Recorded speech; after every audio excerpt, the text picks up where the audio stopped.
I'm here with Pete Lovasco. He's got his dunks. Is it? What are we drinking today? Is it hot chocolate or is it coffee? It's cream, extra sugar. I've been up all night. You told me. I don't wake up. You told me that Pete Lovasco is our weather guy, Cape Ann weather guy on Twitter.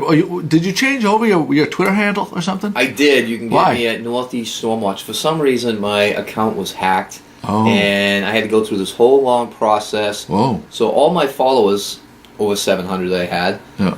I started a new account, so I'm hoping that all my followers from before will come into So at Peter Lovasco, Northeast Stormwatch. at Peter Lovasco. Okay, with Yeah. people check out Peter. Pete, as much as he updates on the blog once and sometimes twice a day, but he updates a lot of times on his Twitter account. For Right. the latest to Cape Ann weather, you can check that out. Yep.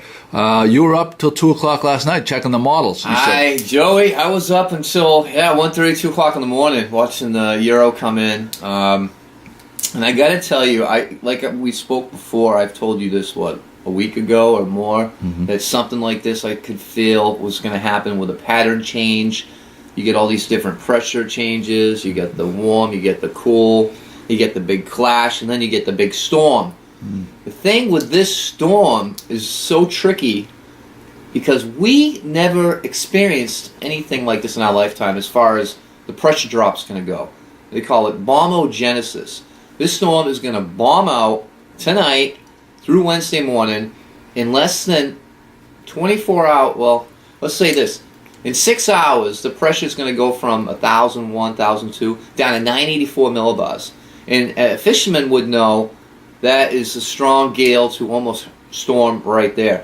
And then from there on, we're going to drop another 24 millibars. So in a total of 50 to 52 millibars, we're going to drop in less than 24 hours, Joey. That's intense. So that means they're all the lines on the map are close together. The isobars will make you dizzy because looking at it, because it's just one circle after another after another.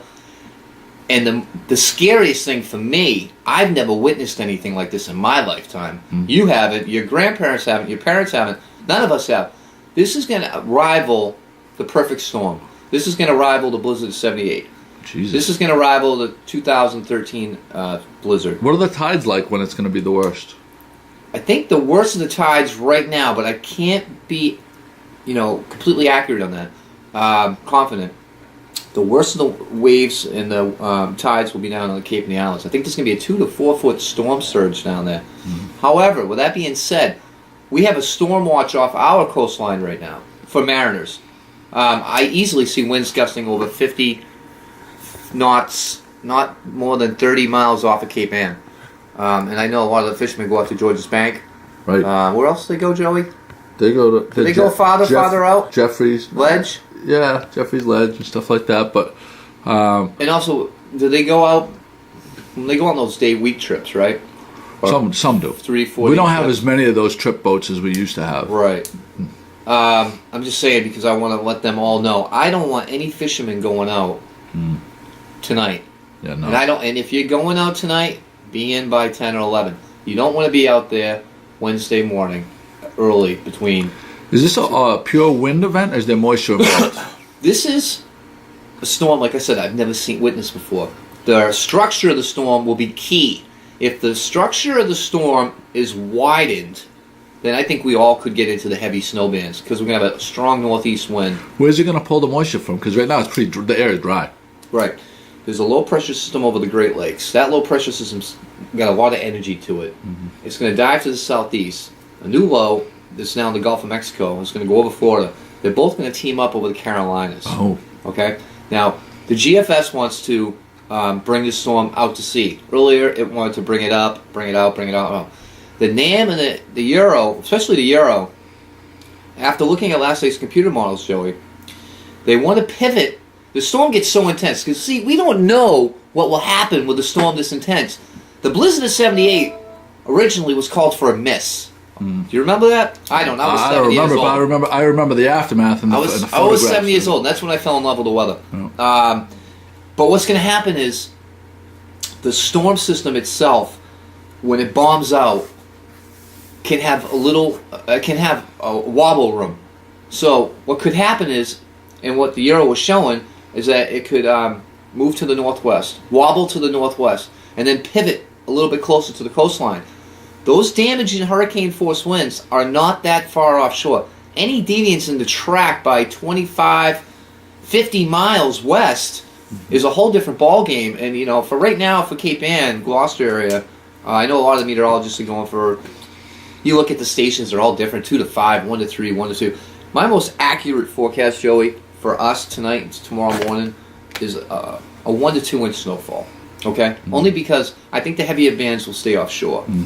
Winds will be out of the northeast, and I think we'll gust even with the storm that far offshore. The wind field is so expansive; it's more expansive than a hurricane I ever witnessed at our longitude. Wow. So easily gust over 50 up here in Cape Ann Wednesday morning. Now Wednesday morning is going to be the worst of it, you think? Yeah, Wednesday morning till about early afternoon. Okay. But with that being said, is there wiggle room for a move closer to the coast? And absolutely, it can move right to the coast. I mean, we have to keep an eye on this. Have you ever witnessed anything? I mean, being a weather enthusiast, a weatherman, a weather geek, we live for this stuff. Do you know what I mean? I know, Watching the satellite. I'll be at work tomorrow. It's disturbing. I'll be at work tomorrow, but I guarantee you, everybody will be glued to that computer. All the weather geeks, all the Mets, everybody, watching that thing blow up in the satellite, because the image of it, make sure you check that out too. The image of it is going to be something beautiful. From outer space, when they have those ones where they see the swirl, you see the swirl. You're going to see a swirl on this thing. The wind field is out maybe from the storm 100 to 150 miles. But like I said, the storm's going to be, the center will be about 200 miles to our east-southeast.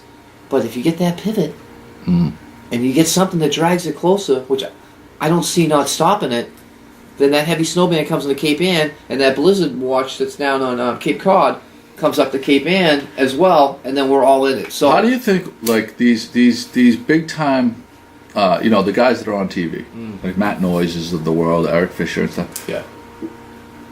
What is their responsibility to, like, not incite panic, but at the same time, you know what I mean? Like, how do they on a storm like this? It could go either way. Like, right. Do you think that they, like, constantly have to hedge their bets? I mean, or how do you think? What goes through their mind on something? I gotta tell you, Joey, for Eric Fisher, for Matt Noyce and Tim Kelly and Chris Lambert and Javi Leonard and Barry Burbeck and all my friends, TJ down in Rhode Island, these guys are under a lot of pressure when it comes to a storm. Because they're all competing against each other too. They want to get out. They want to be first. They want to be right, but they don't want to. You know what I mean? But I think if you see on Twitter, like you do, a lot of the Mets talk to each other. They like to share their ideas, and I think that's great. Yeah. I know they don't want to look bad, but you know what?